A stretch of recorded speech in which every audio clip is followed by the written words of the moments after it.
जमील साहब, बिल्कुल एहतशाम साहब की बात को आगे बढ़ाऊंगी। अगर हम 2021 जनवरी में चले जाएं, पॉलिटिकल साइंटिस्ट उस वक्त कह रहे थे कि इनका करियर ओवर हो चुका है बाइडन का। उस वक्त जो उनको केसेस का सामना रहा, जो सारे मामलात हमारे सामने रहे, उसके बाद जब वो आते हैं तो वो इतनी अनप्रेसिडेंटेड और इतनी स्ट्रॉन्ग विक्ट्री के साथ, इतने स्ट्रॉन्ग मैंडेट के साथ आते हैं कि हम देख रहे हैं कि अब Republicans will control both houses of Congress.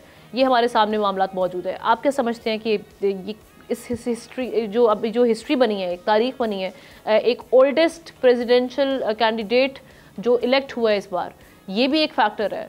तो ये सब सरप्राइजिंग तो कहीं ना कहीं है मामलात। क्या वजह बनी? देखिए, अगर पैटर्न को देखें और रुझान को देखें और अगर डोनाल्ड ट्रंप के एक अंदाज को देखें, जो उसने अंदाज अपनाया उसमें तो कोई तब्दीली नहीं आई। 2016 में था या 2020 में जो अंदाज था, और वो क्या था। पहले तो हम ये देख लेते हैं कि अमेरिका की डेमोग्राफी क्या है, उसमें सफेद फार्म आबादी क्या है, दो चीज़ें। और तीसरी चीज़ उसका डिस्पर्सल क्या है रूरल अर्बन एरिया में। तीसरी चीज़, चौथी चीज़ कि उस डिस्पर्सल का कॉन्स्टिट्यूशनली इलेक्टोरल कॉलेज की वोट पर क्या फर्क पड़ता है। चार चीज़ों का दो मिनट, एक मिनट में अगर बात कर लें, आधे मिनट में, तो अंदाजा काफ़ी हो जाएगा हमें। पहली बात तो ये है कि ट्रंप ने नेशनलिज्म पे जोर दिया, और उससे मुराद ये है कि हर चीज़ अमेरिका के इंटरेस्ट में करनी है, हर चीज़ अमेरिका के कल्चर को प्रोटेक्ट करना है, अमेरिका के इकोनॉमी को प्रोटेक्ट करना है, अमेरिका की सकाफत को प्रोटेक्ट करना है।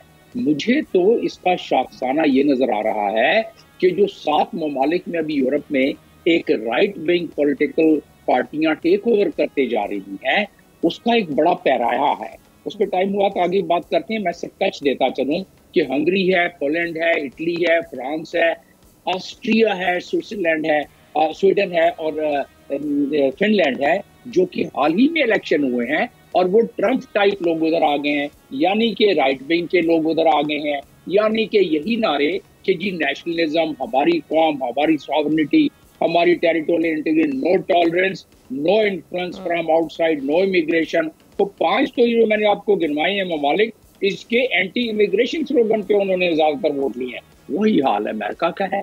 और अमेरिका में जो सफेद फार्म वोटर्स हैं, वो इस तरीके से उनकी आबादी फैली हुई है कि वो फायदा पहुंचाते हैं इसमें इलेक्टोरल कॉलेज के वोट में भी। तो ये 2 चीज़ों की। तीसरी चीज़ ये है कि दुनिया में रुझान बढ़ता जा रहा है इंटॉलरेंस का। तो जो उनके वोटर सपोर्टर्स हैं, उनके पास वेपन भी ज़्यादा हैं, हथियार भी ज़्यादा हैं, वो कॉलेज से ड्रॉप आउट हैं ज़्यादातर।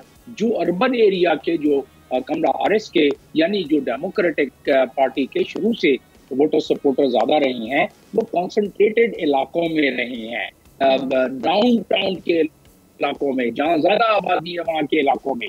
तो उस लिहाज से अगर आप देखें, लेकिन उस दफ़ा तो पॉपुलर वोट में भी प्रॉब्लम हुई कमला हैरिस को, तो उस पर भी आ जाते हैं। लेकिन जो मैं बताना चाहता हूँ, बात वो ये बताना चाहता हूँ कि जो कॉलेज के ड्रॉप आउट्स हैं, जो देहाती और रूरल एरिया में रहते हैं, वो बिल्कुल डाई हार्ट सोचे, और इसी पर पिछले 4 साल मुसलसल काम हुआ है डोनाल्ड ट्रंप पर।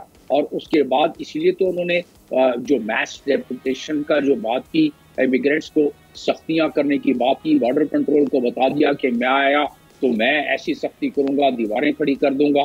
ये तमाम चीजें करने का मकसद, और फिर अब आ जाते हैं उनकी तकरीर में इस चीज का मिलती है, इसकी खुशबू मिलती है। बॉर्डर्स को सील करेंगे, एग्जैक्टली अमेरिका को महफूज बनाएंगे। उन्होंने अपनी तकरीर में भी इस अज़म का इयादा दोबारा किया है, वाउट किया उन्होंने।